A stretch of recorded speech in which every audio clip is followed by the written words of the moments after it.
Que siempre molestándome, ¿no?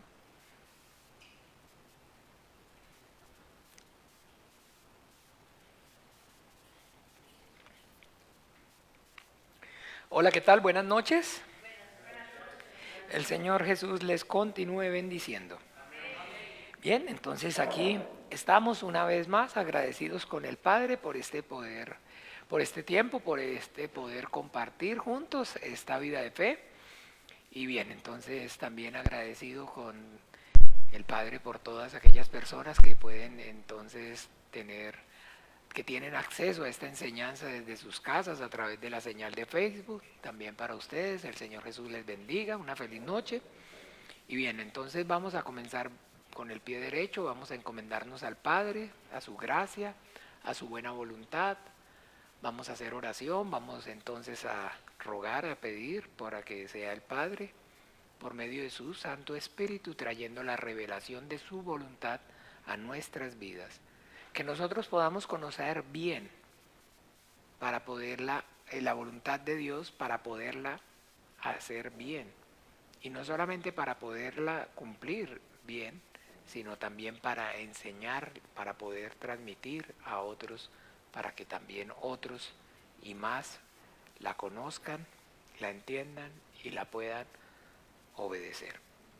El Señor Jesucristo, entonces, allá en el Evangelio según San Juan, nos manifiesta en lo que nos manifiesta en lo que consiste lo que es entonces la esencia de la relación padre e hijo. Una relación que está basada entonces en el amor hacia el padre y en el amor del padre hacia el hijo. Se manifiesta a través de que el padre ama al hijo y le da mandamiento, y entonces el hijo acepta el mandamiento del padre y se esfuerza por obedecerlo. Y de esa manera, entonces, a través de la obediencia a la palabra del Padre, es que el Hijo, recibiendo la palabra del Padre como mandamiento y esforzándose por obedecerla a una costa de su propia vida, el Hijo nos da manifiesto testimonio acerca de el amor hacia el Padre. ¿Cuál es ese verdadero amor hacia el Padre? Eh, Estoy haciendo énfasis en Juan 6, capítulo 38 al 42. Dice que porque yo he descendido del cielo no para hacer mi voluntad, sino la voluntad del que me envió. Y eso es entonces, como les decía, que haya en Filipenses dice que haya en vosotros el mismo sentir que hubo también en Cristo Jesús. O sea, que haya en nosotros el mismo sentir que hubo en el Hijo. O sea, que tengamos el mismo sentir nosotros como hijos de Dios. Que, ¿cuál es ese sentir? Pues el deseo ferviente en nuestros corazones de no hacer nuestra voluntad, sino hacer la voluntad del Padre. Y eso es lo mismo que cuando oramos: Padre nuestro que estás en los cielos, santificado sea tu nombre, venga a nosotros tu reino, hágase tu voluntad. ¿Eh? Hágase tu voluntad. Entonces, bien, pero para hacer la voluntad de Dios tenemos que empezar por conocerla. Porque hay muchísimas personas que tienen el deseo, anhelan hacer la voluntad de Dios, solamente que no la conocen, no la saben, no la conocen, no la tienen clara, no la entienden. Y por eso entonces nosotros nos esforzamos para que por medio del estudio juicioso de la Biblia, a través de la revelación del Espíritu Santo, para eso oramos, para eso intercedemos, entonces tengamos esa revelación de esa voluntad de Dios para poder entonces cumplirla y asimismo entonces enseñarla a otros, transmitirla. Bien, entonces oremos con el entendimiento.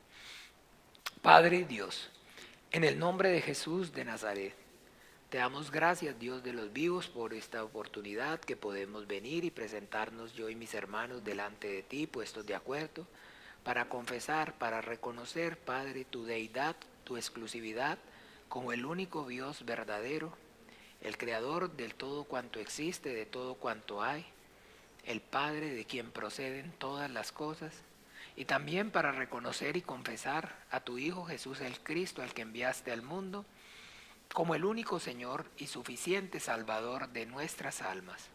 También venimos, Señor, manifestando, Señor, declarando y confesando que no han sido nuestras propias obras, no ha sido nuestra propia justicia la que nos permite o nos impide acercarnos a ti, sino que justificados únicamente por medio de la fe en tu Hijo Jesús y en su obra en la cruz, es que ahora tenemos, Señor, por medio de esta gracia, entrada, Señor, ante el trono, delante de ti, estar en la presencia de un Dios santo y decirte, Abba, Abba Padre nuestro. Te damos gracias, Dios de los vivos, porque esta vida y 1000 vidas no serían suficientes para pagar este gran privilegio que nos das.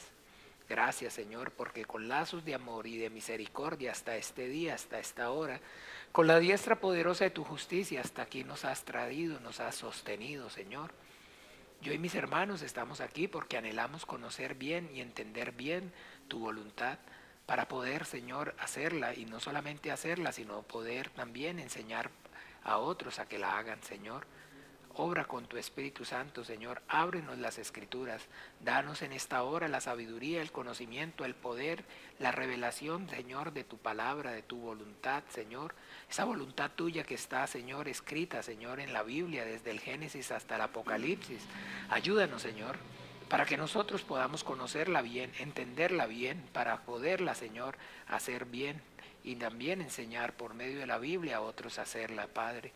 Obra con tu Espíritu Santo, que tu reino venga con poder. Conmuévenos, Señor, en esta hora con tu Espíritu Santo. Guíanos, Señor. Danos la sabiduría, el conocimiento, el poder, la revelación, Señor, de tu bendita, gloriosa, maravillosa y siempre viva palabra.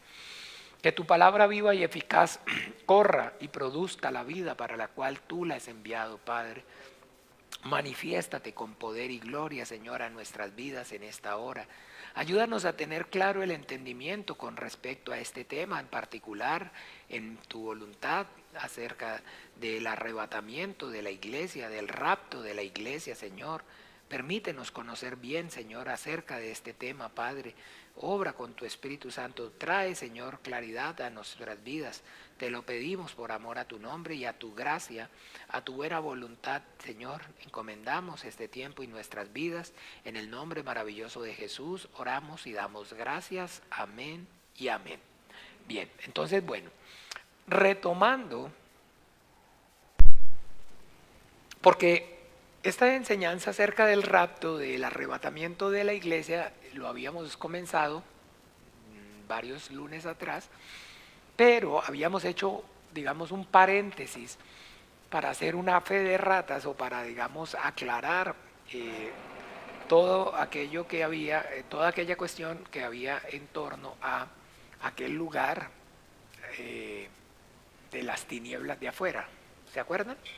Entonces nos desviamos, llamémoslo así de alguna manera, un poco del tema para aclarar acerca de las tinieblas de afuera. ¿Está claro con respecto a las tinieblas de afuera?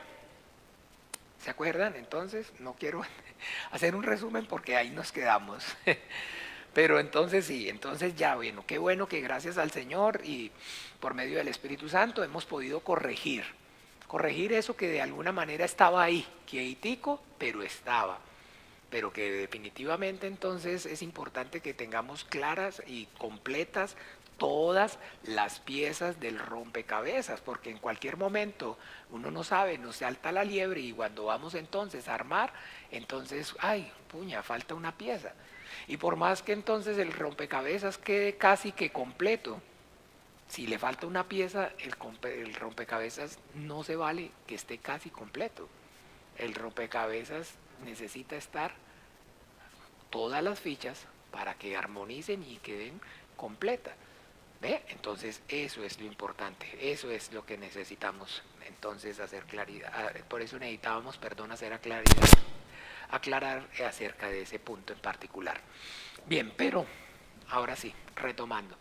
Con respecto al rapto de la iglesia, esa clase que entonces tuvimos inicial, ¿cuántos más o menos pudieran? Yo sé. A ver, un momento. ¿Cuántos pueden recordar ¿De qué hablamos en esa primera clase? ¿Qué fue, digamos, esa primera clase que tuvimos?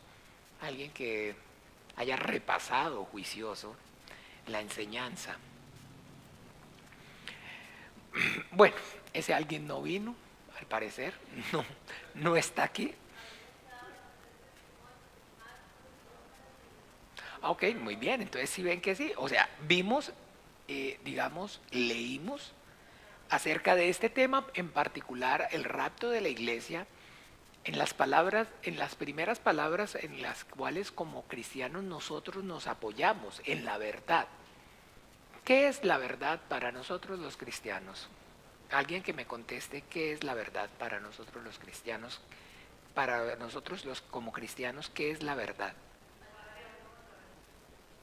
La palabra del Padre hablada a través del Hijo. Y entonces la palabra del Padre hablada a través de los profetas, de sus siervos, de los siervos, ¿no es la verdad? No. Entonces es mentira. Si no es verdad, es mentira. No. Hace parte. Hace parte.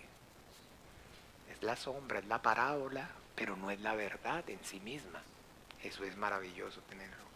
Entonces sí, muy bien, mi hermana. Entonces comenzamos por, en este tema particular acerca del rapto o también arrebatamiento de la iglesia, por entonces ver cómo en el Evangelio, en donde, perdón, y cómo nuestro Señor Jesucristo está hablando acerca de este evento. Y a partir de eso entonces desarrollamos, digamos, el tema.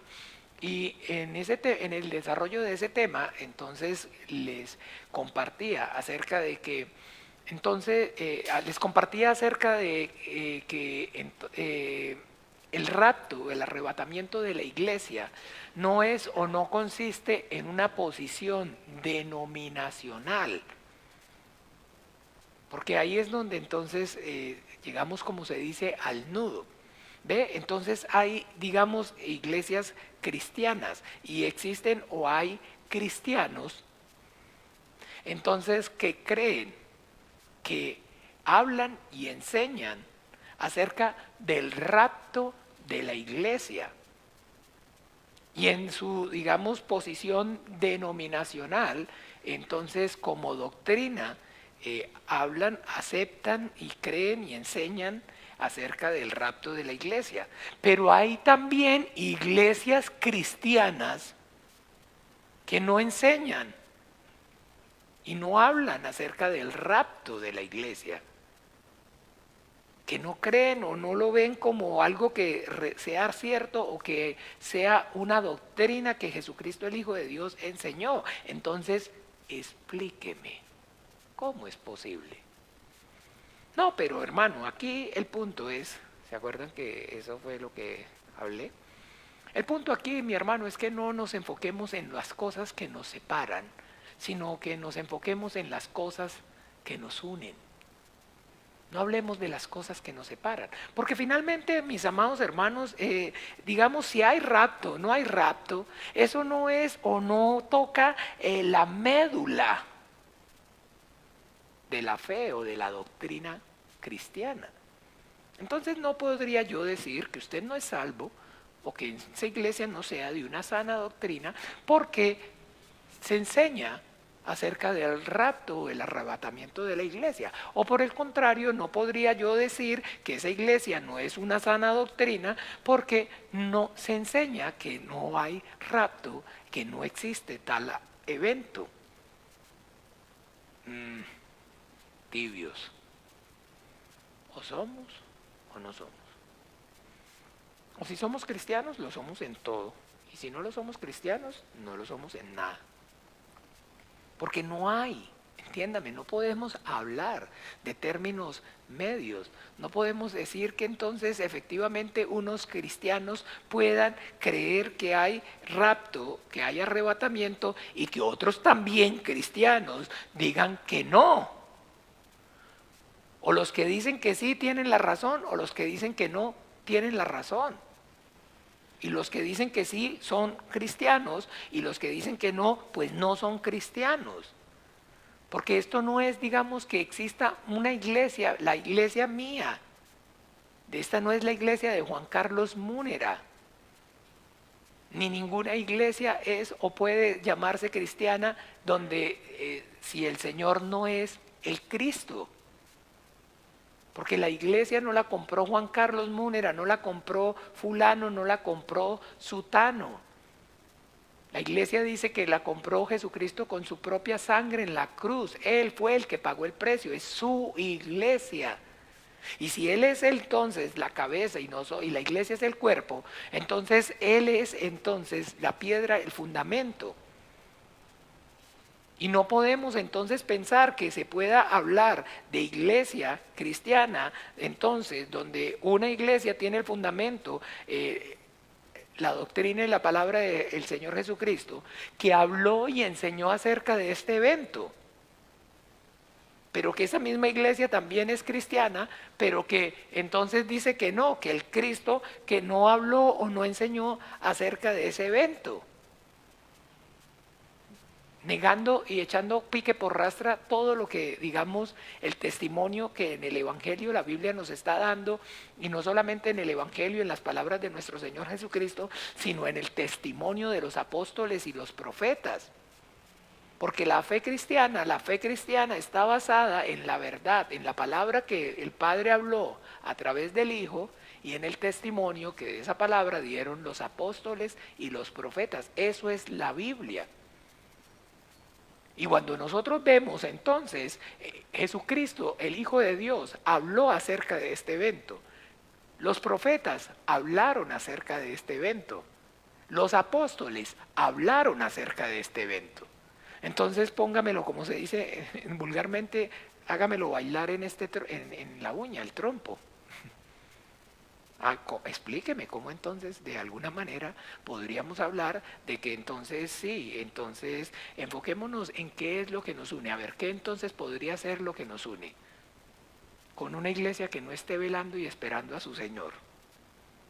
¿Qué digamos, comunión puede o existe? No, pues que entonces nosotros creemos que Jesucristo es el Hijo de Dios, que Él murió en la cruz y derramó su sangre.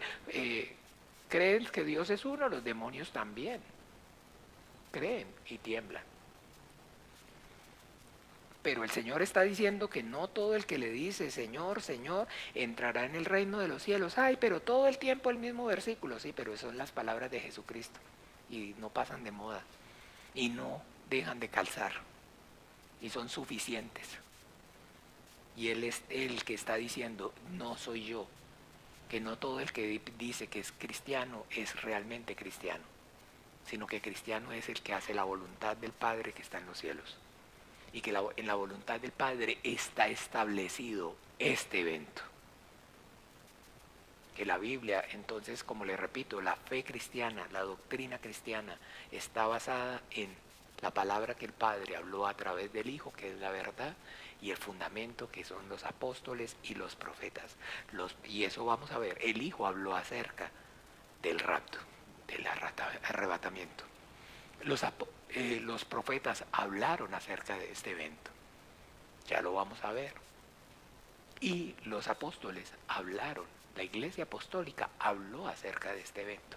Entonces aquí, mis amados hermanos, yo no vine a, digamos, a compartirles o darles mi opinión, mi punto de vista, lo que a mí me parece o yo pienso o yo creo, sino lo que la Biblia dice, lo que la Biblia habla acerca de este evento. Y que como entonces iglesia cristiana, no podemos hablar de cristianismo sin entonces realmente tener en cuenta lo que es el rapto o el arrebatamiento de la iglesia. Ojo, porque miren bien el título, el rapto de la iglesia. Ojo, de la iglesia. Es importante. Entonces, ese día hice énfasis acerca de eso. Acerca de eso. De que esto no es, digamos, una posición denominacional que nosotros como iglesia tengamos y que aquellos otros tienen otra y también están bien. La Biblia dice claramente que si alguno no se conforma, si alguno no habla conforme a las palabras de Jesucristo, entonces ni aún el saludo. Es muy radical. La Biblia, no Juan Carlos Múnera. Si otro trae otra doctrina y otro fundamento o algo diferente, con los tales ni el saludo. Es radical, entiéndame, no hay lugar para la tibieza. Porque finalmente entonces lo van a persuadir de que no es así. Y lo van a sacar de la verdad. No, pero es a ver si entonces, pastor, viera que estoy preparándome para ir a predicarle a los testigos de Jehová. ¿Para qué? Para convertirse en testigo de Jehová. Se va a terminar convirtiendo en testigo de Jehová.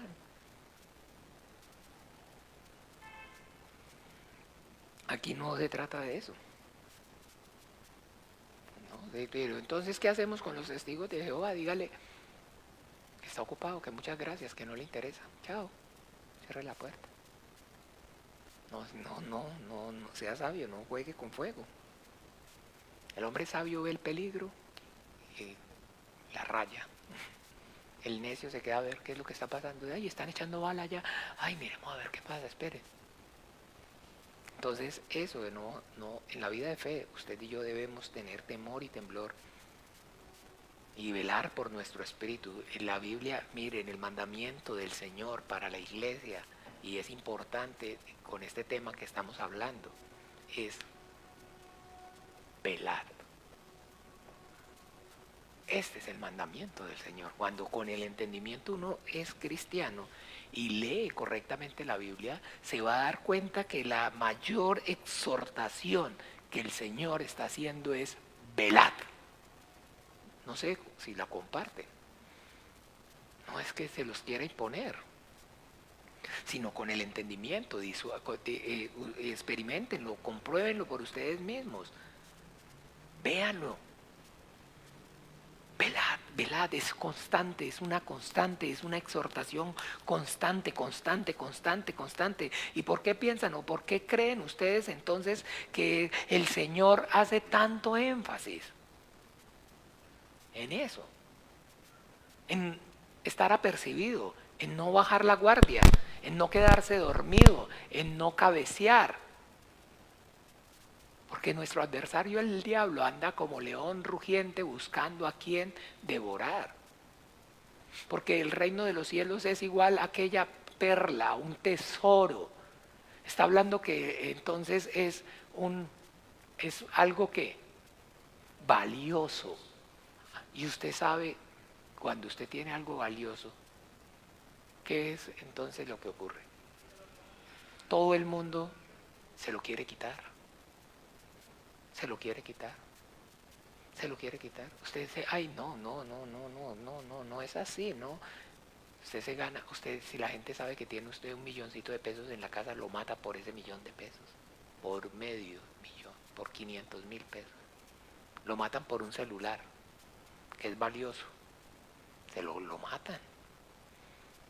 ¿Lo matan o no lo matan a uno por un celular? Imagínese por un diamante, o imagínese porque todo lo que es valioso llama la atención y genera envidia, deseo, de todo, y eso es lo que pasa con el reino de los cielos. Es igual a un hombre que halló un tesoro, es igual que halló una perla, le está diciendo que es algo precioso, valioso, y que hay que cuidarlo.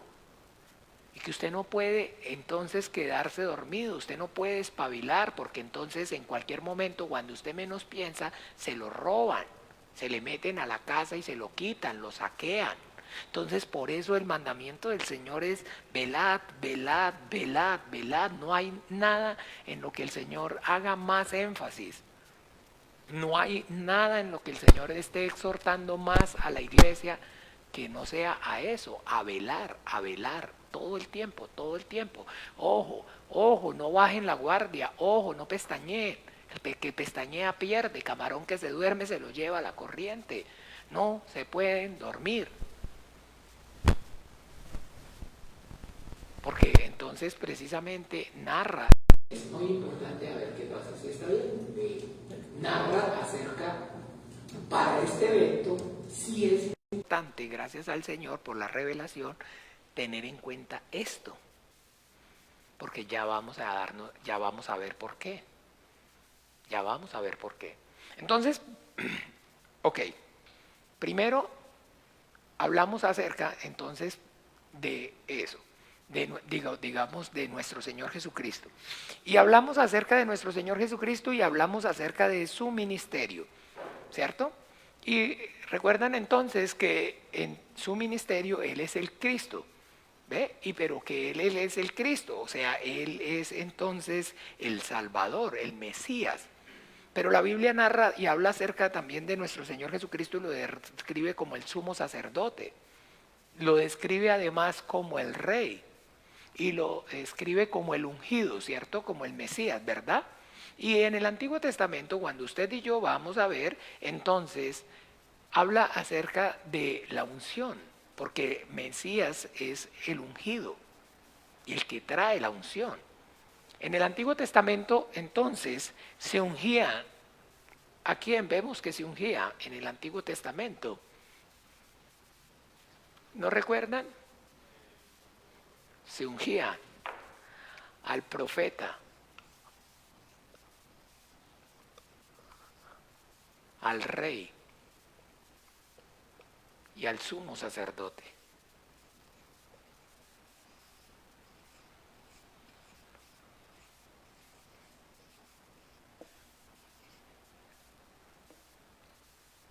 Los profetas eran ungidos, el rey era ungido y el sumo sacerdote era ungido.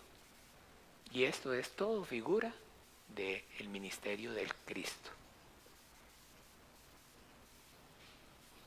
Perfecto.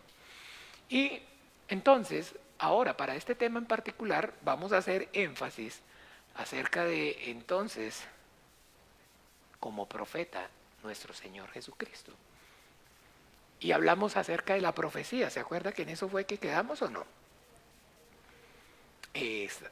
Hablamos acerca de la profecía, del profeta. Entonces, ¿quiénes son los profetas? Los profetas son siervos de Dios.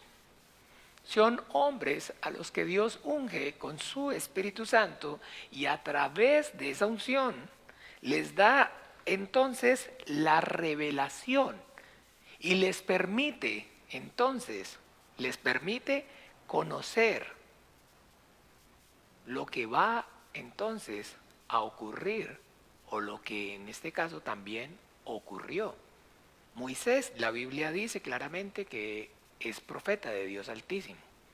Cuando usted y yo vamos a ver entonces a Moisés como profeta, Moisés escribió el Génesis. Y Moisés habló acerca de la creación de los cielos y de la tierra y de cuando Dios formó los cielos y la tierra. Habló acerca de la creación del hombre cuando Dios formó al hombre. Habló acerca de Noé, habló acerca de Caín, habló acerca de Abel. Y Moisés vivió 2500 años después de ellos. Pero Moisés habló acerca de Abraham. Y Moisés vivió 450 años antes que Abraham. Pero ¿cómo fue? Porque entonces, siendo profeta, Dios le permitió ver no hacia adelante, sino hacia atrás. Entonces es importante. Los profetas son siervos, por medio del Espíritu Santo, Dios les permite ver el futuro, lo que va a ocurrir. O en el caso específico de Moisés, no solamente lo que va a ocurrir en el futuro, sino lo que va a ocurrir en el pasado, lo que ocurrió en el pasado. ¿Se acuerda que le dije acerca, cuidado te cae, Hermencita, de que leyeran Deuteronomio 33? ¿Cierto o no? 32, perdón. Donde Moisés está profetizando. ¿Cierto o no?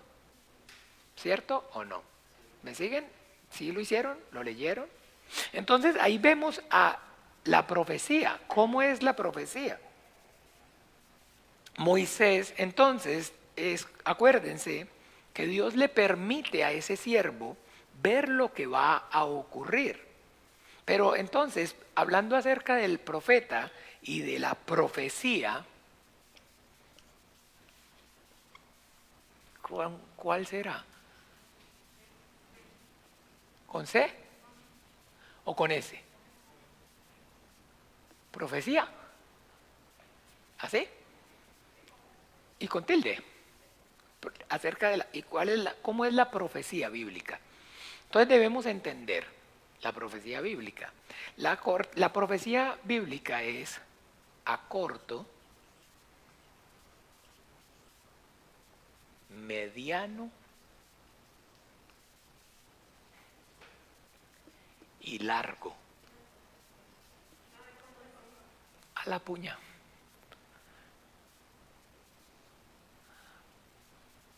Menos mal, nos acordamos. Corto, mediano y largo plazo.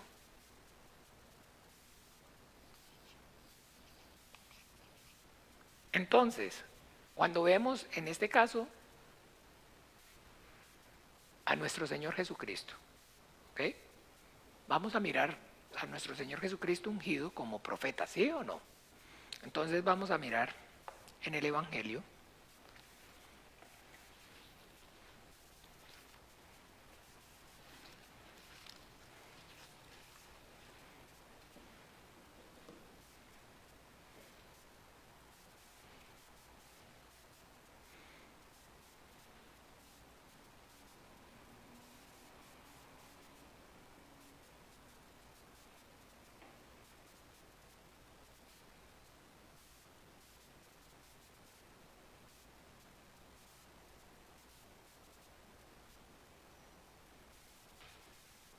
En el Evangelio, nuestro Señor Jesucristo habla acerca de lo que va a ser su muerte y su resurrección. ¿Se acuerdan o no? Entonces el Señor Jesucristo, miremos en el Evangelio según San Juan,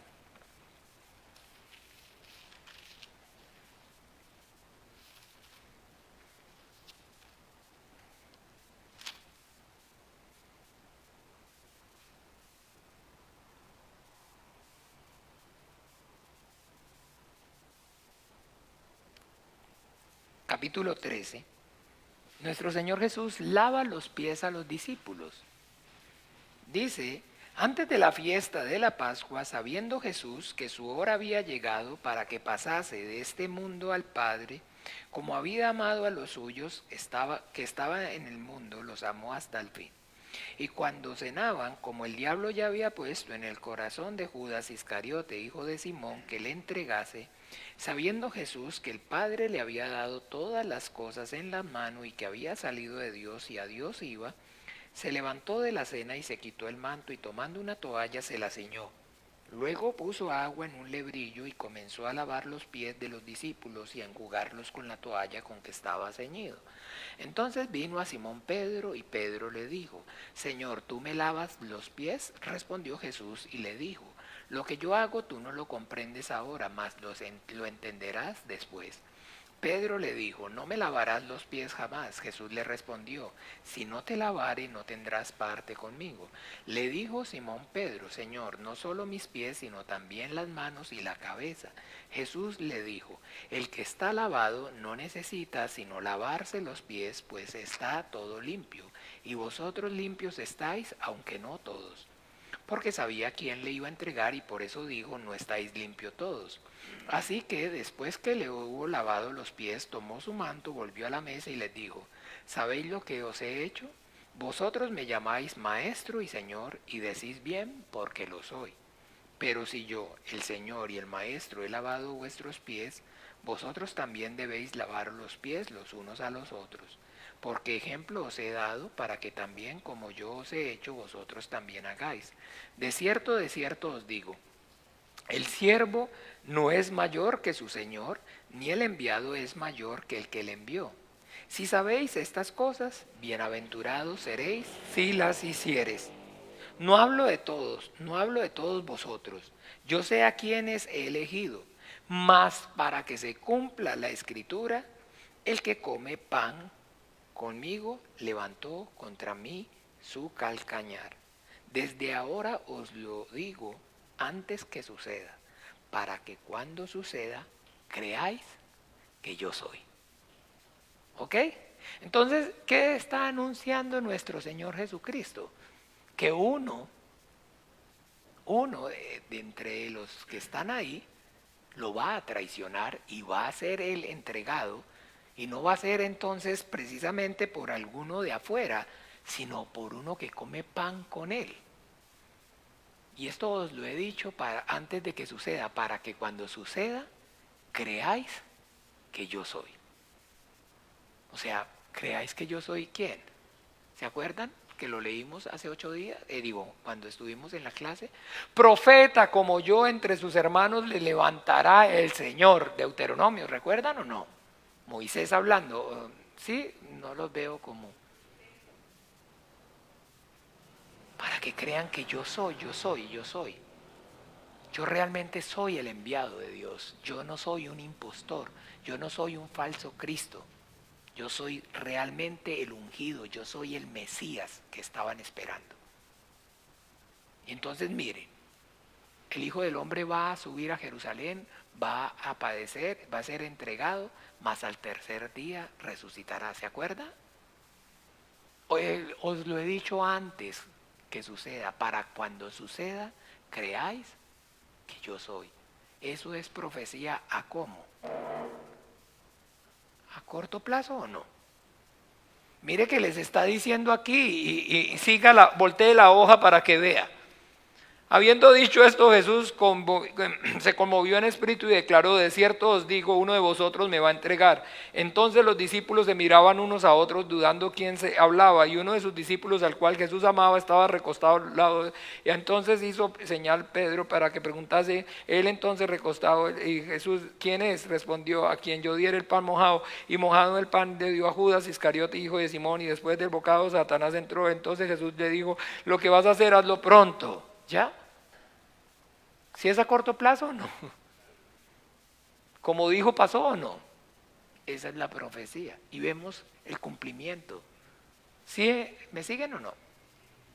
Lo que Jesucristo sí es profeta del Dios Altísimo o no.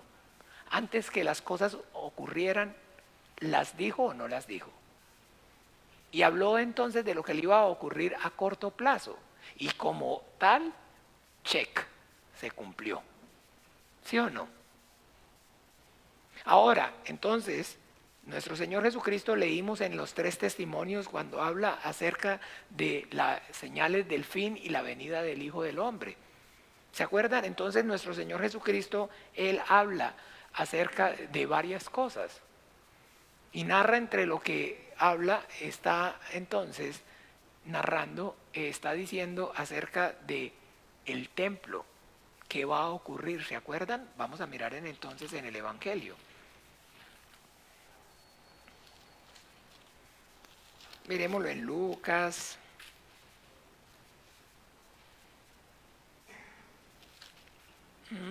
Capítulo 21. Está entonces en capítulo 21 de Lucas, versículo 5.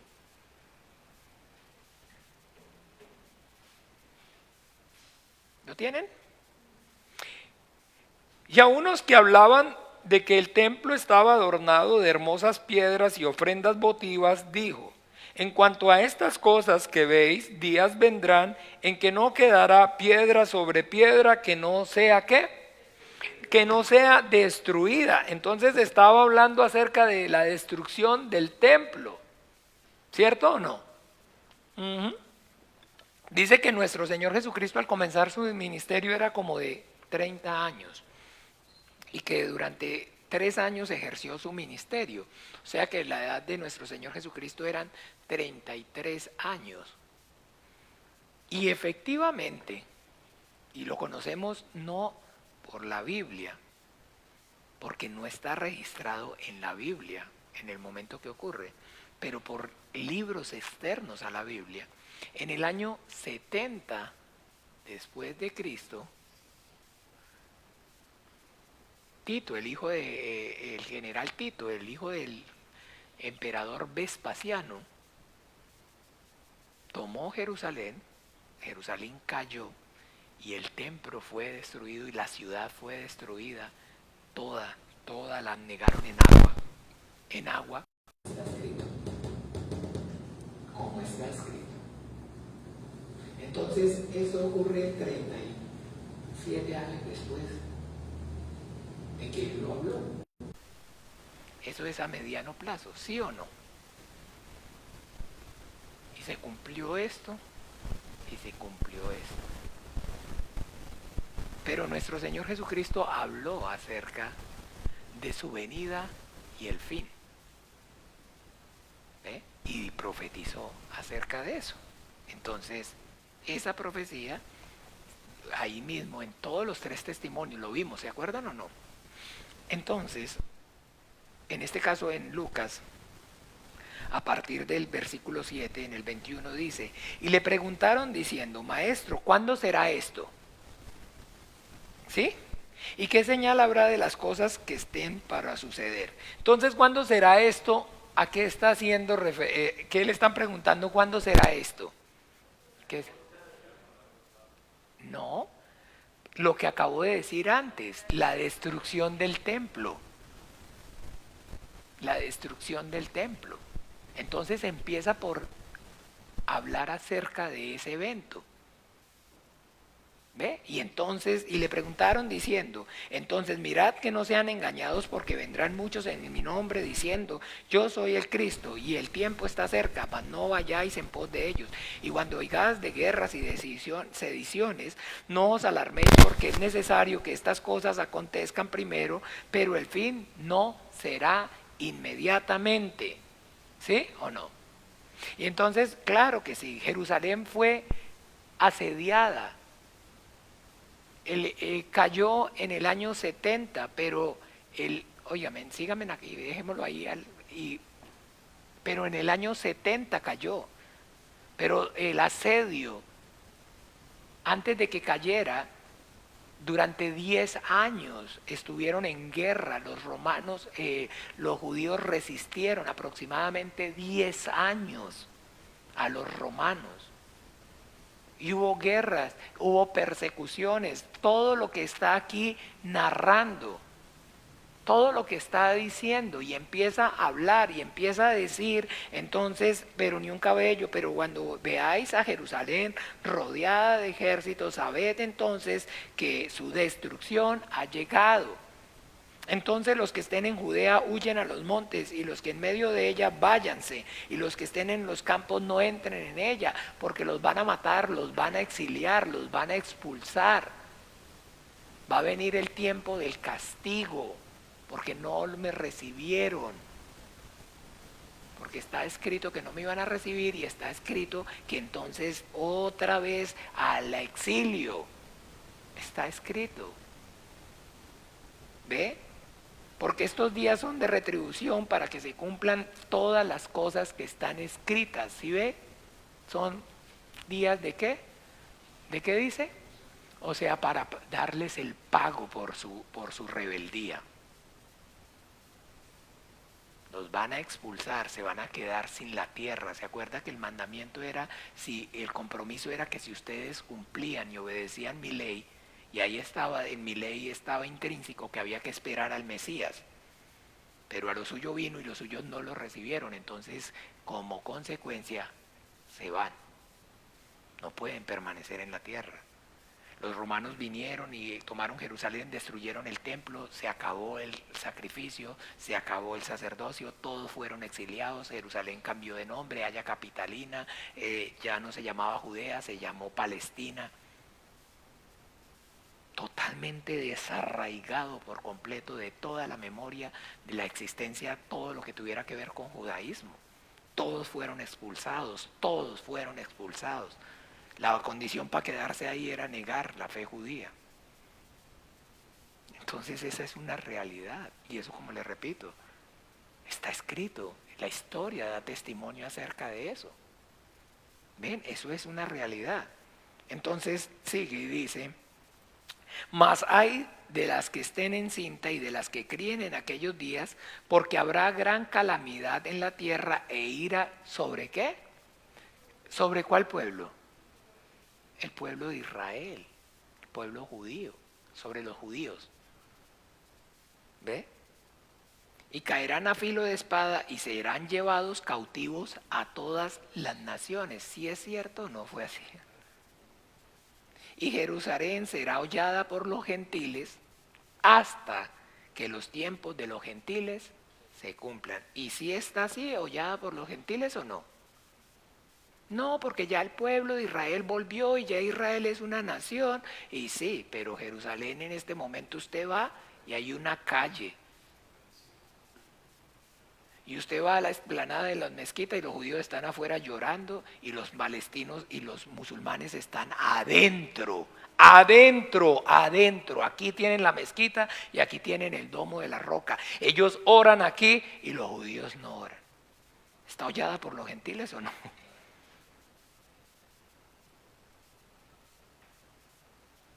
¿Ve?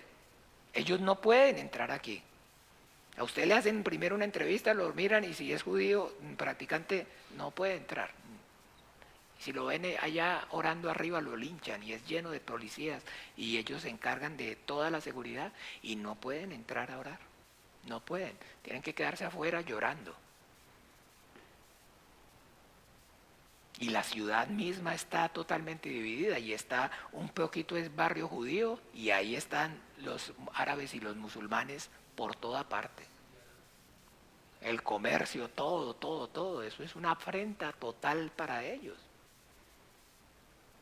Entonces ahora vino Donald Trump y reconoció que, digamos, en Jerusalén era la capital de Israel y pasó la embajada allá. De ahí sí pasó la embajada allá, pero Jerusalén no es. Está hollada por los gentiles. ¿Hasta cuándo?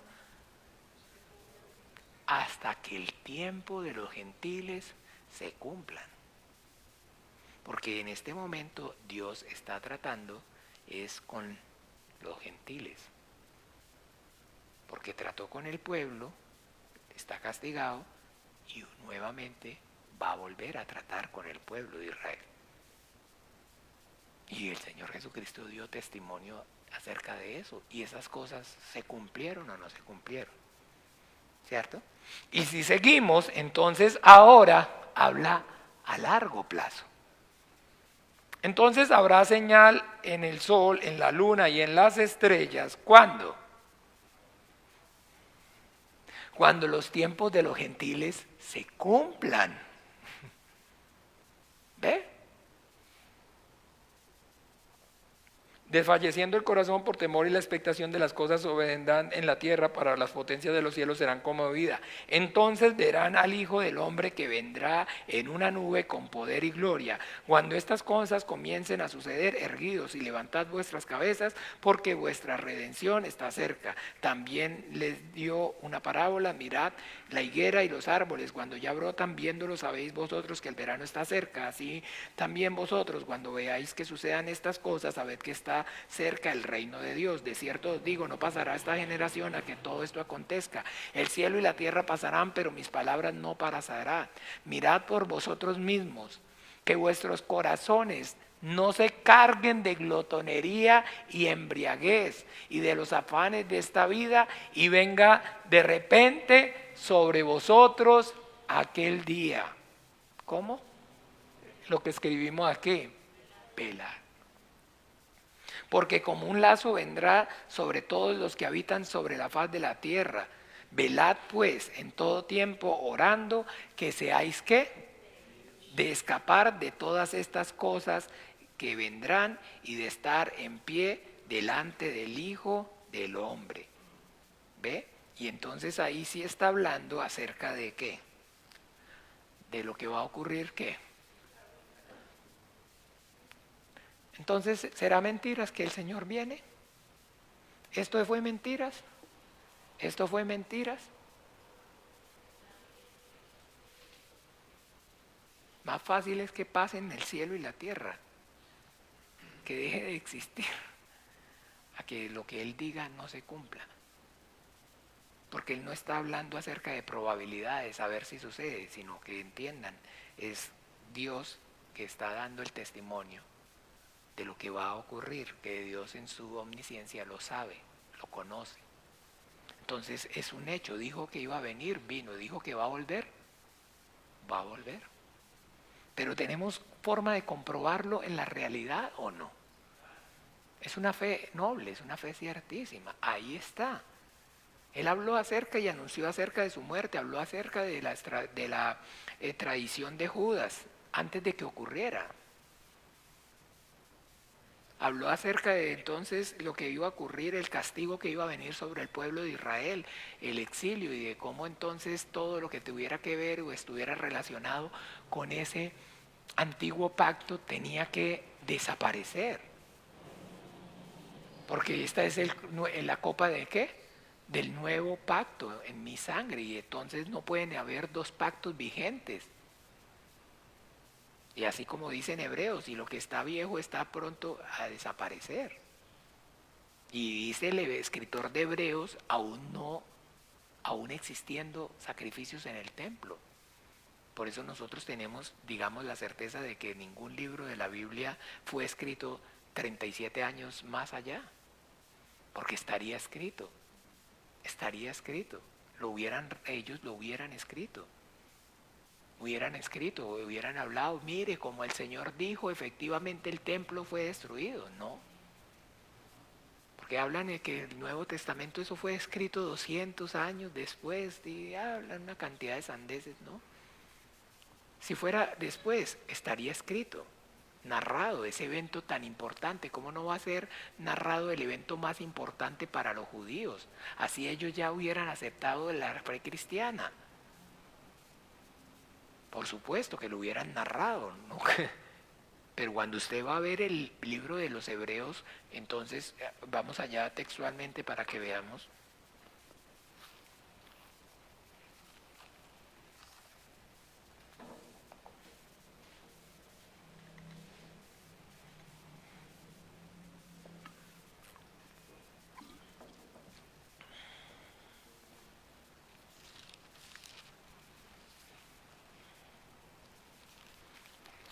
En Hebreos capítulo, ¿qué? ¿No he dicho? Hebreos capítulo eh,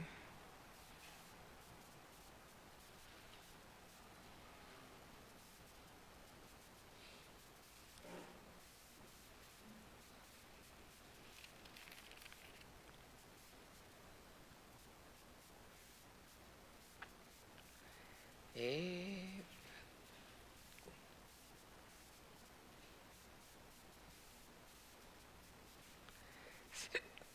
ok, Hebreos capítulo 8 dice, ahora bien, el punto principal de lo que venimos diciendo es que tenemos tal sumo sacerdote, el cual se sentó a la diestra del trono de la majestad en los cielos, ministro del santuario y de aquel verdadero tabernáculo que levantó el Señor y no el hombre.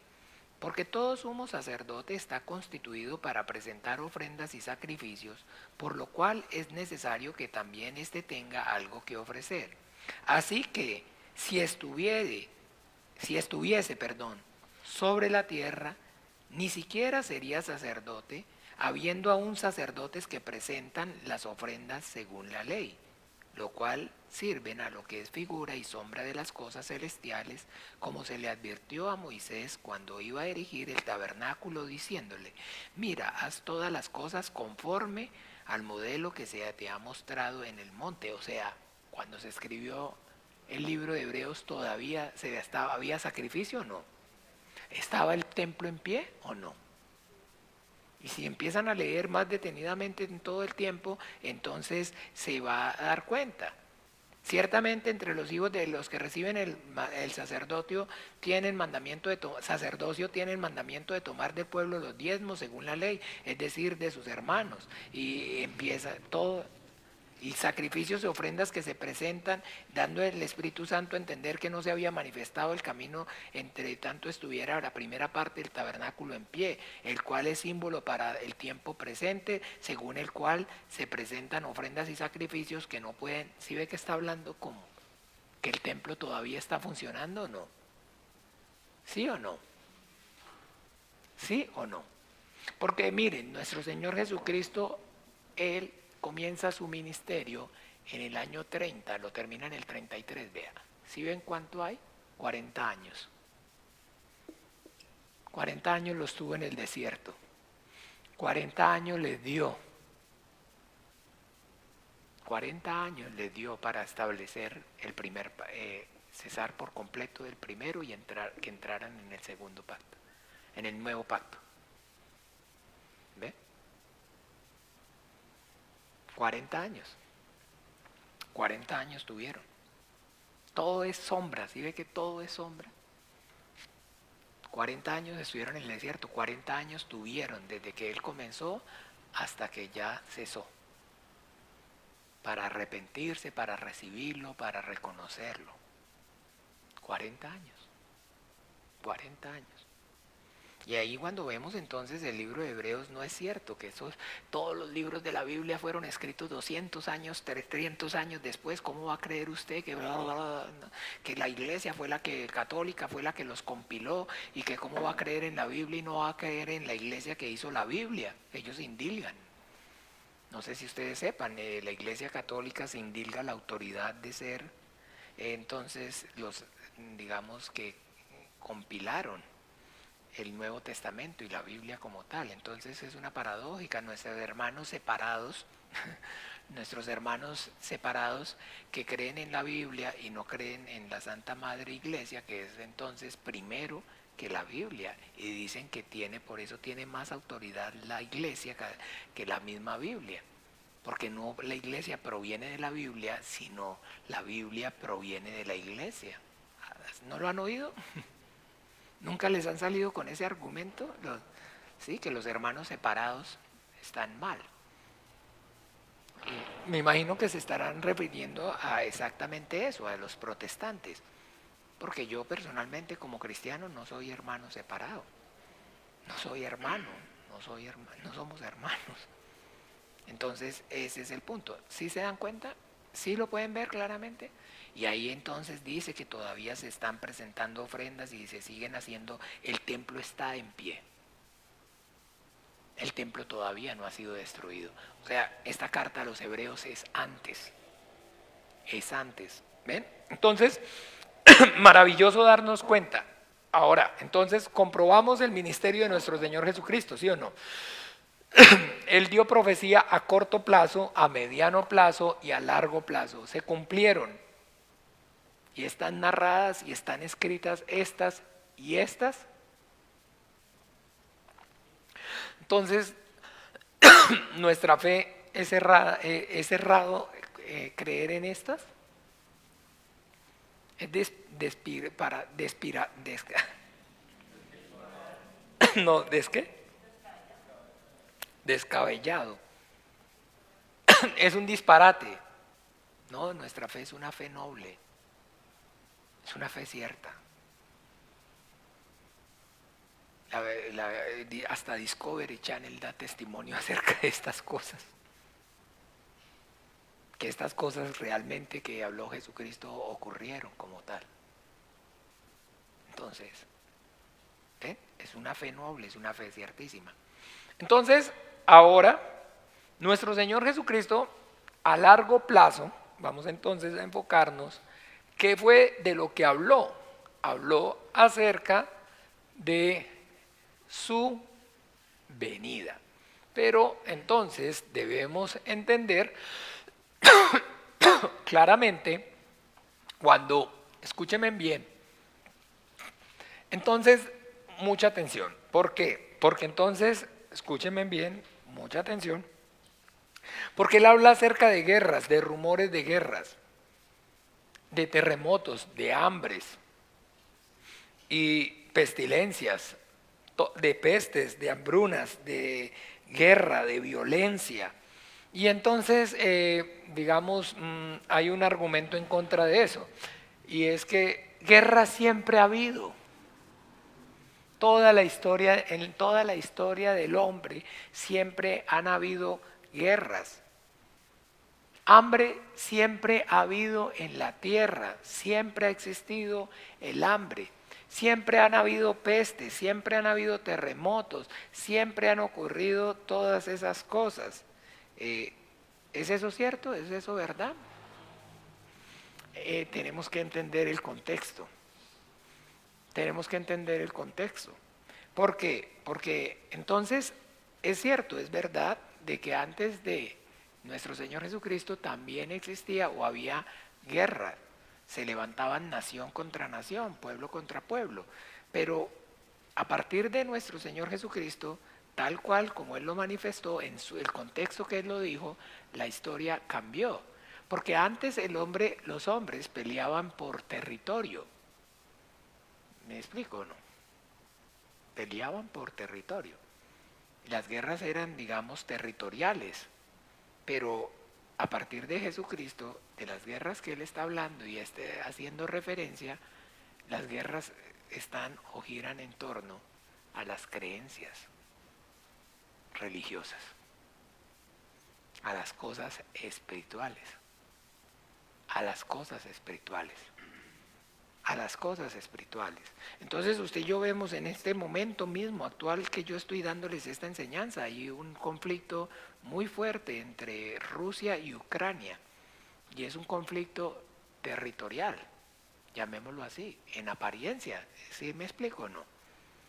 O puede ser un conflicto territorial, pero ese es un evento, llamémoslo, casi que es aislado.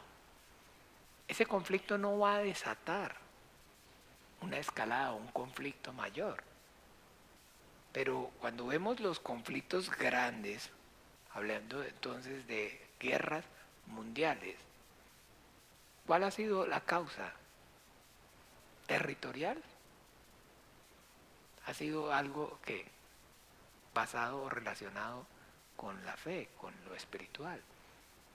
O entonces, ¿por qué los aliados entran en guerra con Hitler en la Segunda Guerra Mundial? Porque Hitler determinó exterminar ¿qué? A los judíos. ¿Están viendo o no? ¿Sí? ¿Me siguen? Y los conflictos grandes, entonces, las cruzadas, las guerras grandes, entonces el Imperio Otomano, en la Primera Guerra Mundial contra el Imperio Otomano. ¿Por qué? Porque eran musulmanes y el mundo, la economía estaba bajo la economía mundial, descubrieron el petróleo y que era la fuente de energía y es para la industrialización, estaba en manos, estaba en poder de no cristianos. Eso fue el origen de la Primera Guerra. ¿No saben? O sea, que se aliaron contra el Imperio Otomano. Y el Imperio Otomano entonces eran los musulmanes que estaban bajo el control de todo lo que es, digamos, los recursos. Hoy en día todos estos países que usted y yo conocemos no existían. Arabia Saudita, Irak, Siria, Líbano, Israel, todos esos países no existían. No existían, todo eso, a Turquía, todo eso era el Imperio Otomano. Y ellos eran los que gobernaban, ellos eran los que mandaban sobre todas esas tierras. Y ahí es donde se encuentra el petróleo. Y pues el petróleo es lo que le da entonces la fuente a la industrialización, el origen a la época, a la era a la industrialización, pues. Es a partir del petróleo, ¿sí o no? Pero los recursos naturales están en manos de los no creyentes, de los no cristianos, llamémoslo así, están en manos de los musulmanes. Entonces los conflictos de gran envergadura, hablando de grandes conflictos, están siendo o están girando en torno a espiritual. Porque es un conflicto de lo que el Señor habla, habrá guerras y se levantarán nación, está hablando es acerca de que se desata un conflicto espiritual. ¿Ve? Entonces es como lo narra, ese conflicto espiritual lo narra en Apocalipsis capítulo 12, miremoslo por favor.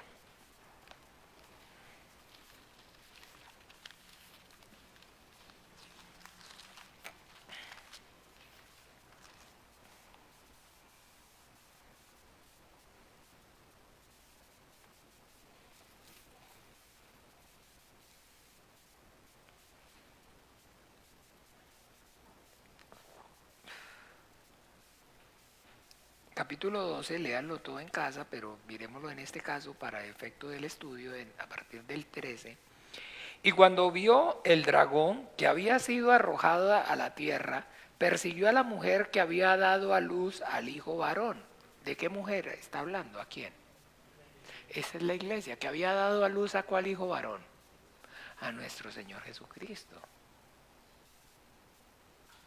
Y se le dio a la mujer las dos alas de la gran águila para que volase delante de la serpiente al desierto, a su lugar donde es sustentada por un tiempo y la mitad de tiempo. Y la serpiente arrojó de su boca tras la mujer agua como un río para que fuese arrastrada por el río. Pero la tierra ayudó a la mujer, pues la tierra abrió su boca y tragó el río que el dragón había echado de su boca. Entonces el dragón se llenó de ira contra la mujer y se fue a hacer guerra contra el resto de la descendencia de ella, los que guardan los mandamientos de Dios y tienen el testimonio de ¿qué?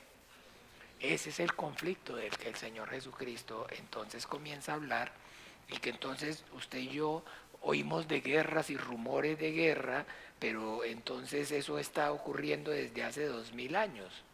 ¿Sí es verdad o no es verdad? Claro que sí. Porque desde hace ese momento, desde que el Señor ascendió al cielo y vino el Espíritu Santo, comienzan los tiempos posteriores. Y esa va a ser la constante. Esa va a ser la constante, hambres, pestilencias, terremotos, todo lo que, guerras y todo lo que estamos viendo, pero que está haciendo ese conflicto con un propósito de menguar la iglesia, de atacar la iglesia. Pero que la tierra entonces ¿qué? Ayudó. ¿Sí me explico o no? Porque no estamos solos no estamos solos la iglesia, sino que también están los incrédulos. Y entonces ataca a la iglesia, pero cuando ataca a la iglesia, el diablo ataca a la iglesia, entonces con una peste, entonces perfecto, pero no solo le da peste a los de la iglesia, sino que le da peste a todos a los que están alrededor. Hay una guerra y es un conflicto. ¿Para qué? Para que la iglesia sufra. En todos los conflictos, usted ve, por decir algo, entonces Estados Unidos tenía guerra con Afganistán, salieron de Afganistán y allá que fue, todos los misioneros cristianos en Afganistán lo están persiguiendo, lo están matando. ¿No vio? Así, intempestivamente. Joe Biden dijo, no, salgamos de Afganistán ya. Pero habían cientos de cristianos devotos de todo corazón, llenos del Espíritu Santo, predicando el Evangelio en Afganistán. Y se fueron los gringos y quedaron ¿cómo? ¿Así? Quedaron así. Es contra la iglesia. Contra la obra del Señor, por favor, el que tenga ojos para ver, que vea. No, es que es geopolítica, es bla, bla, bla, bla, sí, ya hablaremos de eso en otra época. No. La iglesia, la serpiente tiró agua como un río y esa es la corriente del mundo, pero la tierra ayudó y tragó, absorbió parte. Y entonces, claro que sí, porque no está solo la iglesia. Pero ¿cómo hace entonces para acabar con la iglesia si también acaba con sus hijos? Entonces mide el impacto de la agresión, ¿me explico? No tiene que medir. Y entonces en todo eso, pues de alguna manera amortiguan, reciben el impacto también. ¿Sí me captan? ¿Me siguen? El mundo recibe también el impacto de la obra satánica, pero el objetivo final de la obra satánica es la iglesia. Y todos los conflictos, todas las hambrunas, todo está girando y está dirigido a la destrucción de la iglesia. Pero el Señor Jesucristo dijo que las llaves, que las puertas del Hades no prevalecerán contra ella. No prevalecerán contra ella. Entonces, por más que intente, por más que fuere, pero es una constante, ¿me explico o no? para que tengamos en cuenta de que esas palabras son continuas. No fue que entonces cuando se burlan acerca de la venida del Señor, ¿se acuerda de los burladores, de los que se burlan acerca de la venida del Señor? Porque desde cuando se fue está diciendo que va a venir y no ha venido. Y cuando durmieron nuestros padres las cosas siguen igual. Hay guerras, hay rumores de guerra, hay entonces esto, hay aquello, pero hay entonces de la higuera a aprender. Entonces, que hay entonces, claro que sí, el Señor está refiriéndose a la higuera y específico, no es que yo quiera atar cabos, la higuera está refiriéndose al pueblo de Israel, que es ese reloj, digamos, como tal profético para nosotros como cristianos. ¿Por qué? Porque es exactamente, entonces, claro que sí, la Biblia habla acerca del propósito de Dios para con el pueblo de Israel que todavía no se ha cumplido. Porque hablando entonces acerca de rapto y de segunda venida, muy bien, el título correcto de esta enseñanza, gracias a Dios, escúcheme, vamos a aclarar para que vea qué bueno, bendito Dios, ahí va dándose. El rapto de la iglesia y segunda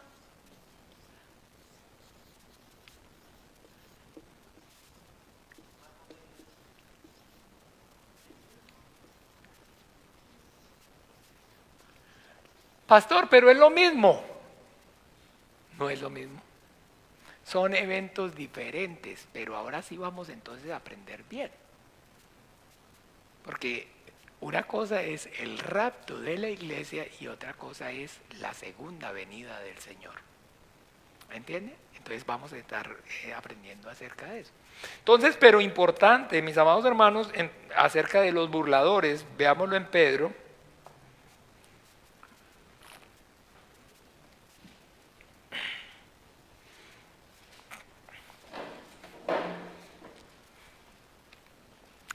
En segunda de Pedro, capítulo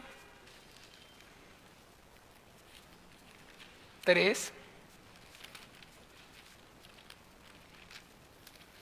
dice así, capítulo 3, versículo 1. Amados, esta es la segunda carta que os escribo, y en ambas despierto con exhortación vuestro limpio entendimiento, para que tengáis memoria de las palabras que antes han sido dichas por los santos profetas y del mandamiento del Señor y Salvador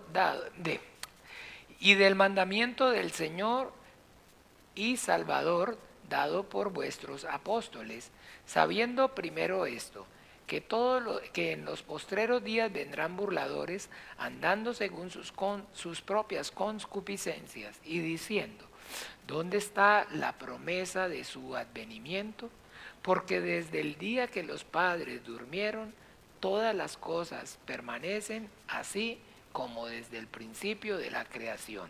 Entonces, mucha atención, para que tengáis en memoria las palabras que antes han sido dichas por los santos profetas, del mandamiento del Señor y Salvador dado por nuestros apóstoles, sabiendo primero esto, que en los postreros días vendrán burladores. Bueno, perfecto, pero entonces bien, ¿qué quiero que miremos? Del mandamiento dado por el Señor y Salvador, ¿cuál fue ese mandamiento? Dado por el Señor, que ha sido testimonio, fue dado por los apóstoles. Velad, porque vengo pronto. He aquí yo vengo pronto. Espérenme, porque vuelvo. Espérenme porque vuelvo. Y eso lo escribieron los apóstoles, está escrito en el Evangelio. Y cuando ustedes ven las cartas apostólicas, todo el tiempo está exhortando y animando a la iglesia a que esperen a su Señor. Porque Él dijo que se iba, pero que iba a volver. ¿Sí o no? ¿Cierto? ¿Entienden? Eso es lo que está diciendo. Pero que se burlan y dicen, pero mire, esto está así desde el fin, desde el principio. Ha habido guerras, ha habido hambre, hay esto, hay aquí, hay allá, y toda la vida ha existido, entonces nada ha cambiado. Y entonces, digamos, usted como cristiano ve eso como señales, ¿sí? ¿Por qué? Porque no hay nada de lo que se hable más en el mundo. No hay nada que centre el esfuerzo más en el hombre que paz.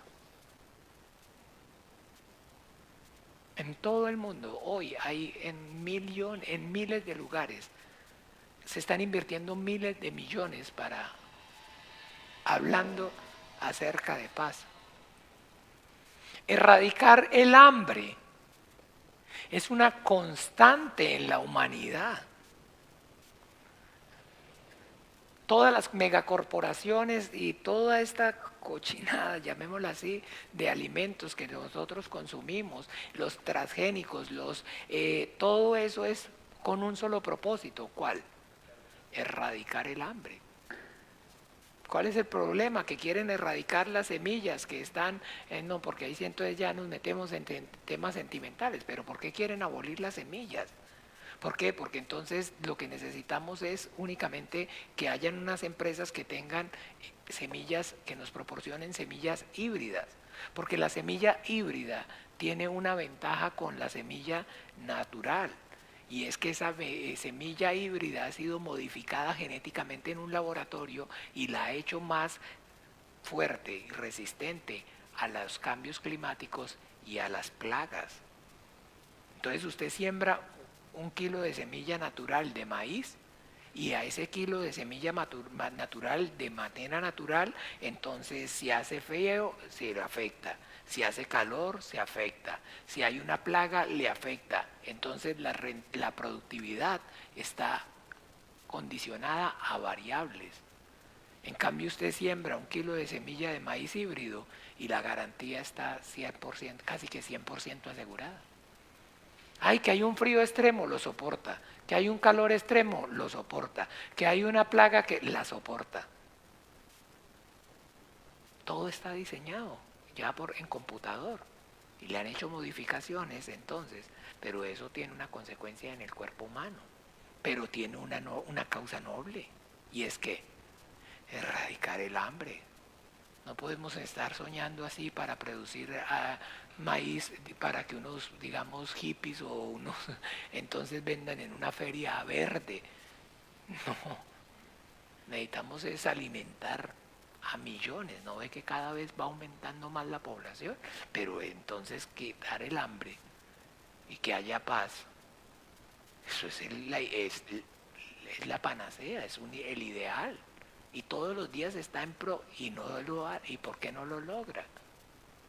Porque el Señor dijo que iba a haber hambre y porque dijo que iba a haber guerra. Así de sencillo. Así de sencillo, nada más por eso. Nada más por eso. Y si entonces no es cierta la palabra de Dios, entonces ¿por qué no lo han logrado? ¿Por qué no lo logran? Con los millones y con el esfuerzo que entonces toda la tecnología y todo el desarrollo está enfocado es en lograr paz y erradicar el hambre y que haya paz. Pero ninguna de las dos cosas pasan, mira qué curioso. Y lo que dice el Señor es que van a haber estas dos constantes, siempre. ¿Ve? Entonces que para nosotros como cristianos debemos entender que esa profecía es la palabra de Dios que hoy Dios habla, Dios dice. Pero que ese tiempo postrero y que anuncia su regreso, su venida, está ocurriendo desde el momento que Él se fue. Porque el rapto y la segunda venida del Señor es algo que es inminente. Lo leímos cuando leímos el testimonio. El día y la hora nadie lo sabe. El día y la hora nadie lo sabe. Entonces la venida del Señor es inminente en cualquier momento. Pero entonces, ¿cómo es que nosotros vemos las señales? ¿Cómo vemos entonces las señales? Entonces, porque hay guerra y porque hay hambre, ya sabemos que eso es una constante. Pero si miramos y vemos entonces lo que ocurre con la higuera, ¿qué ocurre con Israel? Porque ya le estoy diciendo, mire, hay un conflicto entre Crimea y digo, entre Ucrania y Rusia, pero ellos son, digámoslo de alguna forma, ellos son del mismo, una misma, comparten una misma, digamos, raza casi. Una misma raza. Eso es un conflicto aislado. A usted y a mí nos afectan, por supuesto. El precio del petróleo va a subir. Pero, digamos, cuando hay guerra, la economía se dinamiza. Ustedes no saben de qué cuánto es eso. Ay, Dios mío. Las guerras son para reactivar la economía, si no les ha caído. Pero cuando hablamos acerca del conflicto con Israel, entonces ahí sí no es aislado, porque ahí sí toca a todo el mundo. Ahí sí toca a todo el mundo. Ahí sí toca a todo el mundo. Ahí sí toca a todo el mundo. Los europeos se paran de uñas porque entonces ¿qué? Se les va a poner el gas más caro ahorita, diga, porque tienen que meterle sanciones a Rusia, pero igual, entonces como hicieron con Crimea, se lo van a tomar, se lo van a anexar y les va a dar una chicha, les va a dar pero se les pasa y ya de ahí, ya listo, a lo hecho pecho. Pero ese conflicto no va más allá. Pero Dios guarde algo con el Jerusalén o el status quo en el monte del templo. Todo eso es entonces está haciendo para desviar la atención. Porque mientras estamos todos pendientes de Crimea y de Rusia, Irán está a punto de sacar una bomba nuclear, de tener el arma atómica. ¿Y cuántos de ustedes saben que en la plaza central de Irán, existía, porque los judíos lo dañaron, un reloj con un cronómetro? ¿No lo conocen? ¿No conocen el cronómetro de los ayatolá? En la plaza pública, en la plaza más importante en Teherán, hay un reloj con un cronómetro donde está cronometrada cuánto le queda al pueblo de Israel para dejar de existir. Pero el reloj lo dañaron los judíos. Se dañó, sí, hace un poco tiempo se dañó. Pero hasta hace poco el reloj estaba funcionando. Y escuchen, una nación que miren el fin, el propósito, así públicamente, o sea, no escondidos, no escondidos, cuyo objetivo es borrar de la faz de la tierra al pueblo judío. Eso sí es un conflicto mayor. Eso sí es un conflicto mayor. Entonces ese sí es un indicador. Ya le digo, ahí estaba el cronómetro, el reloj. Averigüen, miren ustedes que son curiosos. Lo que pasa es que los judíos lo sabotearon y lo apagaron. Apagaron el reloj. Estos berracos son tremendos. Apagaron el reloj. Apagaron el reloj. Una vergüenza. Pero ahí está, ¿sí o no? La distracción. Crimea y Rusia y todo el mundo está ahí pendiente. ¿Qué va a pasar? Pero mientras tanto Irán está a punto digamos ya, de alcanzar la bomba atómica, de ser potencia nuclear. Y lo dicen de frente, con un solo objetivo: destruir al pueblo de Israel. Destruir al pueblo de Israel. A los misiles les ponen nombre. A los misiles balísticos les ponen nombre de el que va a caer en tal ciudad. Ya tienen uno para Haifa, tienen uno para Tel Aviv, tienen uno para Jerusalén, tienen uno para todo. Con nombre, con nombre, con nombre. Esto sí es una realidad. Pero sin embargo, todas la atención está centrada en otro conflicto. ¿Me siguen o no me siguen? Pero ese conflicto no es, eso es una cortina de humo para que el mayor se siga desarrollando. Porque allá están entretenidos y mientras tanto estos cada día los judíos gritan pero nadie les para bolas porque estamos ocupados con con Rusia y con Crimea. Poder ver espiritualmente la geopolítica, pero desde la óptica espiritual. ¿Cómo es que funcionan espiritualmente las cosas? Entonces, esto sí es un indicador. Por eso de la higuera aprended. Cuando sus hojas están, entonces, cuando está a punto de dar fruto de sus hojas, ok, entonces es ver lo que ocurre con Israel. ¿Ve? Lo que ocurre con el pueblo de Israel. Porque el pueblo de Israel, el Señor Jesucristo dijo claramente que hay un propósito, continúa un propósito para con ellos, pero que entonces ese propósito se retoma ¿cuándo? ¿Cuándo dice? Cuando el tiempo de los gentiles se hayan cumplido. ¿Y a qué entonces se refiere ese tiempo de los gentiles se haya cumplido? Está haciendo a su segunda venida. Y no solamente a su segunda venida, sino al rapto de la iglesia, el arrebatamiento de la iglesia. Entonces, bien, vamos a avanzar. Primero, vamos a aprender, estamos hablando acerca del rapto de ¿qué? De la iglesia. ¿Y qué es la iglesia? Porque eso es lo primero que tenemos que aprender.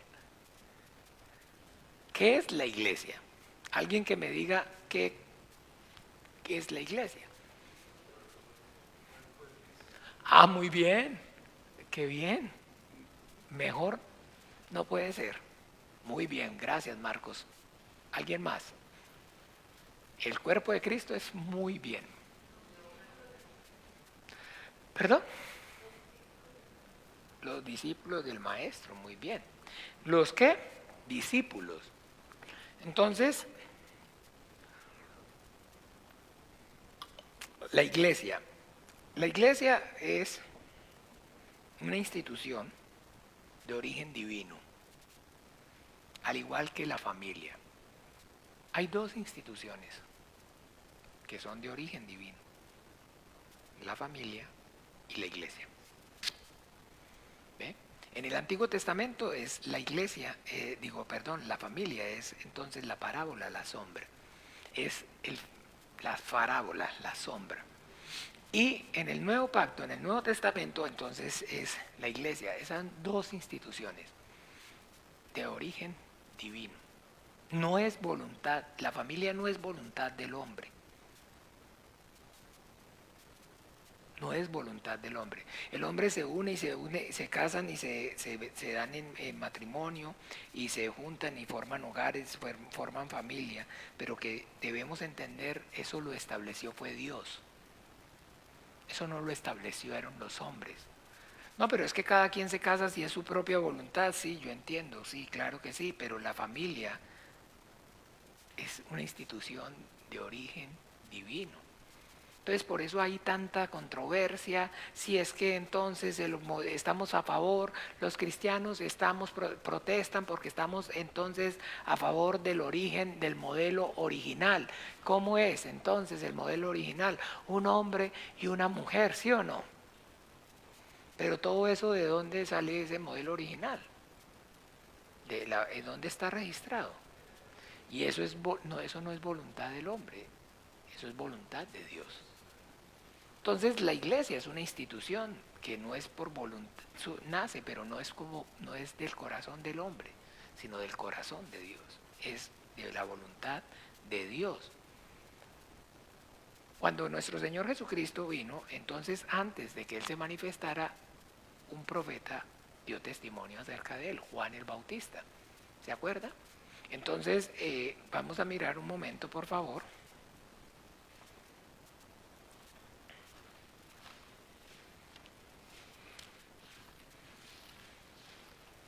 En Mateo, lo hemos visto, predicación de Juan el Bautista. Dice en el capítulo 3 de Mateo: en aquellos días vino Juan el Bautista predicando en el desierto de Judea y diciendo: arrepentidos porque el reino de los cielos se ha acercado. Pues este es aquel de quien habló el profeta Isaías cuando dijo: voz que clama en el desierto, preparad el camino del Señor, enderezad sus sendas. Y Juan estaba vestido de pelo de camello, y tenía un cinto de cuero alrededor de sus lomos, y su comida eran langostas y miel silvestre. Y salía él Jerusalén y toda Judea y toda la provincia de alrededor del Jordán, y eran bautizados por él en el Jordán, confesando sus pecados.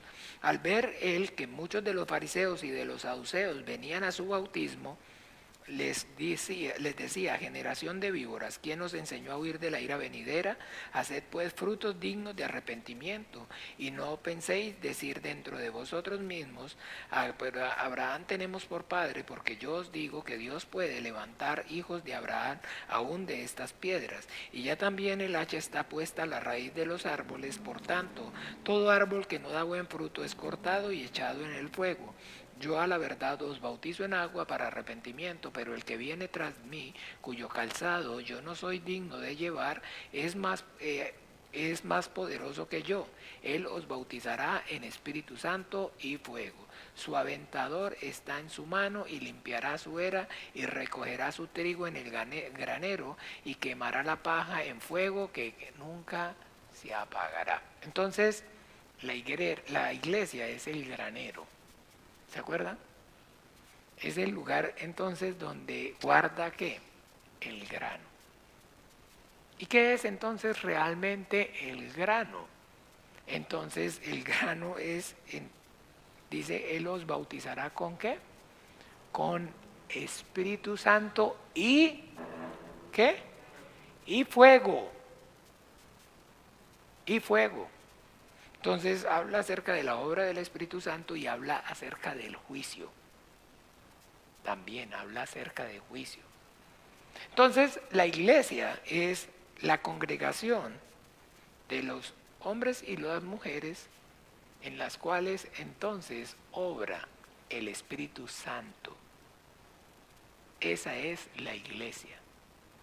La iglesia es el conjunto de hombres y mujeres que han recibido y en los cuales obra el Espíritu Santo. Son entonces los que han entrado en el reino de los cielos. ¿Ve? No solamente los que han nacido de nuevo y ven el reino de los cielos. Entonces debemos, escúchenme bien, entender que en esa iglesia, en ese granero, dice claramente, se acuerda, entonces cuando habla acerca de la parábola de la cizaña y el trigo. Todas esas cosas están enseñando que entonces en la iglesia, usted y yo debemos entender, hay santos y hay creyentes. ¿Sí?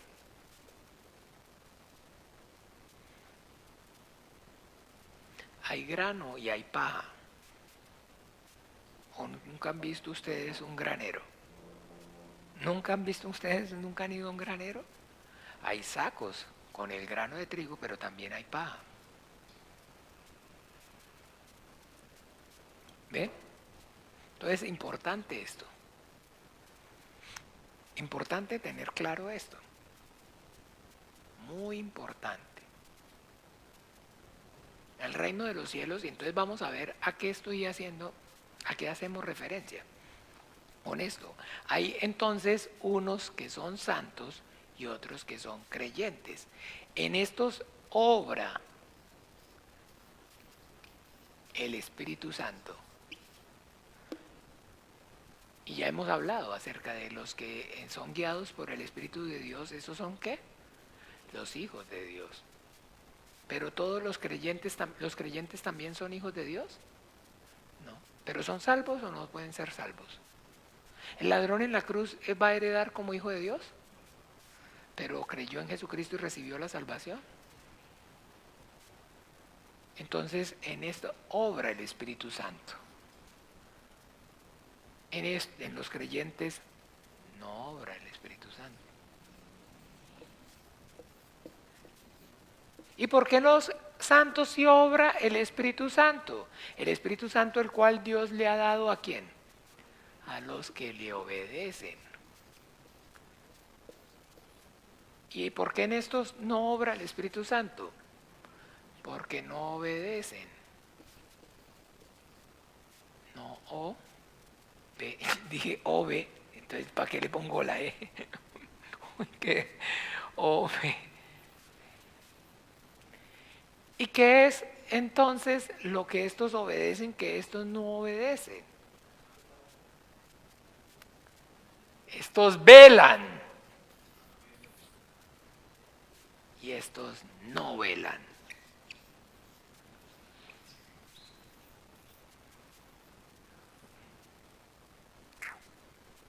Esa es la diferencia.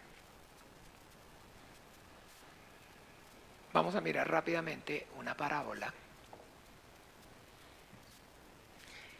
acerca de esto para que entendamos.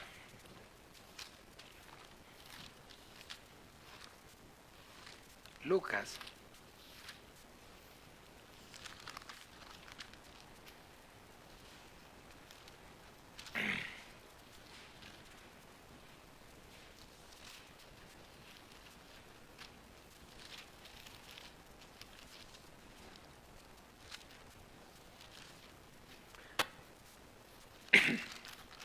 Lucas. Perdón. No, Lucas, no. En Mateo. Mateo 25. ¿Qué está ocurriendo en Mateo 25? El Señor está... ¿Qué pasa en Mateo 25? Lo que pasa antes de Mateo 24. Lo que pasa en Mateo 24. En Mateo 24 habla acerca de qué? De su venida. Y entonces ahora lo expresa ¿cómo? Con una parábola. Siempre es así. Siempre va a ser así. Siempre, esa es la constante. Y dice, entonces el reino de los cielos será semejante a 10 vírgenes que tomando sus lámparas salieron a recibir al esposo. 5 de ellas eran prudentes y 5 eran sensatas. Las insensatas, ¿perdón? ¿Dije qué? Insensatas. ¿Cómo fue? Bueno. Ay, espere porque me enredan. ¿Qué dije yo? Las insensatas tomaron sus lámparas, no tomaron consigo aceite, mas las prudentes tomaron aceite en sus vasijas juntamente con lámparas. ¿Qué es el aceite? La unción, la llenura, el Espíritu Santo. En 5 obraba el Espíritu Santo y en 5 no. Ese es más o menos el promedio para que entendamos. La mitad son iglesia y la otra mitad solamente son creyentes. Así más o menos es la proporción. No lo digo yo, lo está diciendo el Señor. Eran 10, 5 eran sensatas, 5 eran insensatas. ¿Qué era lo que hacían las sensatas? Entonces tomaron aceite. ¿Cierto que sí o no? Entonces tomaron aceite en sus lámparas. Y a la medianoche se oyó un clamor y en el 6, ¿cierto? Y 5, y tardándose el esposo, cabecearon todas y se durmieron, ¿cierto? Parecía que entonces todas estaban dormidas, pero habían unas que estaban como preparadas. Porque esto habla acerca, y es muy bonito cuando uno tiene el contexto acerca de eso. Ay, pucha, no hay tiempo. ¿Por qué? Ustedes sí saben cómo es esto, a qué hace referencia esto. Cuando en la Biblia se casan, cuando se daban en casamiento, entonces, como José y María, estaban comprometidos, pero aún no se había dado en casamiento. ¿Cierto que sí o no? ¿Sí recuerdan o no? ¿Ve? Entonces era comprometidos. Entonces habla acerca de ese compromiso donde ya, digamos, como tal, se ha pactado lo de la boda, pero la novia sigue en la casa. Sigue en la casa. Y el novio sigue en su casa. Mientras a ella se le enseña para ser mujer todos los quehaceres y cómo tiene que comportarse como mujer, y para que que se quiere, que se casa, que haga casa, para que entienda su responsabilidad y pueda construir su casa, en fin. Pero durante, digámoslo así, el tiempo que ellos estaban separados, entonces el novio visita a la novia en las noches para manifestarle su amor y su deseo de estar con ella. Y entonces en la casa, ¿cómo sabía dónde estaba la novia? Pues porque había una lámpara. Ella dejaba una lámpara encendida. Dejaba una lámpara encendida. Y cuando ya venía el novio para la casa, entonces ponen lámparas hasta donde está la novia. Y entonces la novia se esforzaba por entonces pendiente, porque si no hay aceite para la lámpara, entonces a cualquier hora cuando venga a buscarme, entonces para darme el regalito, para cantarme la canción, no me va a encontrar. Entonces el afán, ¿sí me explico o no? Esa es la costumbre con respecto a eso. Entonces sabía, porque en cualquier, ay, si hoy, y si viene esta noche, tengo que dejar la lámpara, porque si no, ¿cómo? Entonces hay que estar, ay, no gasten por favor, mamá, no prenda nadie nada aquí porque me gastan el aceite. Y ella tenía que, era entonces pendiente, ay, deme aceite un poquito usted de su lámpara, cada quien en la casa tenía su lámpara. Estaba pendiente de que su lámpara tuviera aceite, para poderla dejar prendida, porque podía llegar a las 8, podía llegar a las 9, o tal vez lo cogía a la noche y llegaba a las 10 o llegaba a las 11 en cualquier momento, pero si la lámpara estaba prendida, ahí llegaba. ¿Sí ven que es maravilloso? Eso es lo que narra. A eso es con el contexto bíblico de lo que estaba entonces hablando el Señor. Y dice que entonces finalmente llegó el esposo, y dice que, y tardándose el esposo, cabecearon, y la medianoche se oyó un clamor, y aquí viene el esposo, salí de recibirle. Entonces aquellas vírgenes se levantaron y arreglaron sus lámparas. Las insensatas dijeron a las prudentes, danos de vuestro aceite para que porque vuestras lámparas se apagan. Mas las prudentes respondieron diciendo, para que no nos falte a nosotras y a vosotros, id más bien a los que venden y comprad para vosotras mismas. Pero mientras ellas iban a comprar, vino el esposo, y las que estaban preparadas entraron con él a las bodas. ¿Y qué? Entonces estamos aprendiendo acerca del arrebatamiento de qué. Y en el arrebatamiento de la iglesia se van los santos. Pero los creyentes se quedan. Eso era lo más importante. Entonces dejemos hasta ahí para poder continuar. ¿Siguen? ¿Me siguen o no?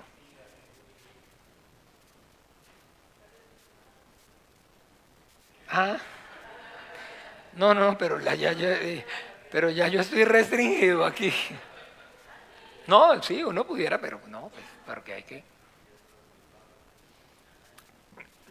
La sabiduría es también poder dosificar. Seguimos la próxima semana con la ayuda del Señor, pero sí está clara esa parte. No todo el que me dice Señor, tenemos que distinguir. Esto es el ABC. Por eso todo el tiempo, siempre el esfuerzo de la iglesia, de todo el pastor, es que seamos santos, llenos del Espíritu Santo. No podemos cabecear, no podemos. No hay lugar para los desobedientes, para el perezoso. Para los perezosos no hay lugar en la vida de fe. Y aquel siervo que diga, no, eso todavía la venida del Señor no es. Yo después, mire, ahorita me voy a enfocar primero en una cosa, en sacar adelante mi carrera, en sacar a los chiquitos. Ya cuando los chiquitos de alguna manera pues crezcan, y ya los chiquitos terminen el colegio, terminen la universidad y esto, entonces ahora sí yo, mire, me le voy a ahora sí me le dedico al Señor, porque eso de todas maneras no es para ahorita. Aquel siervo malo que dijera en su corazón, mi Señor tarda en venir, y comenzar a embriagarse y a tomar, entonces vendrá el siervo, su Señor, en un día que no espera.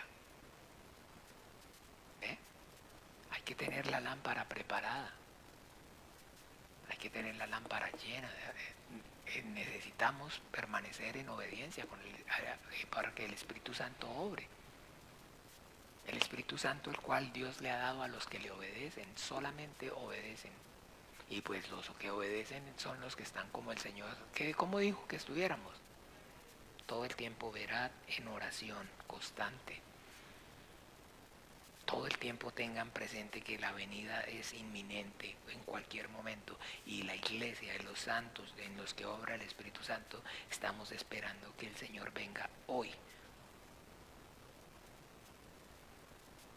Y nos vivimos nuestra vida y estamos esforzándonos por estar en oración, en ruego y en súplica, por leer su palabra, meditar en su palabra, y el anhelo y el deseo de nosotros es que su reino venga con poder. Estar en los negocios del Padre, que cuando venga nos encuentre trabajando para el reino. Eso es velar. Porque se hará su paja, el grano en el granero, y la paja la quemará. No es que es con Espíritu Santo y fuego. Hay galardón para la obediencia y castigo para el desobediente. Y en aquel momento vendrá el Señor y le dirá, se cerró la puerta. No se van a ir. ¿Y cuál es el problema? Vamos a verlo la otra semana. ¿Por qué es tan duro? Vamos a orar juntos, Padre nuestro. Padre nuestro que estás en los cielos, santificado sea tu nombre. Venga tu reino, hágase tu voluntad, como en el cielo, también en la tierra. El pan nuestro de cada día, dánoslo hoy, y perdónanos nuestras deudas, como también nosotros perdonamos a nuestros deudores. Y no nos metas en tentación, mas líbranos del mal, porque tuyo es el reino y el poder y la gloria por todos los siglos. Amén y amén. El Señor los bendiga y los ayude. Recuerden, mañana a partir de las 6 de la mañana con el hermano Juan Manuel, el tiempo de lectura y oración de intercesión, velando y orando en todo tiempo. El Señor Jesús les bendiga. Feliz noche.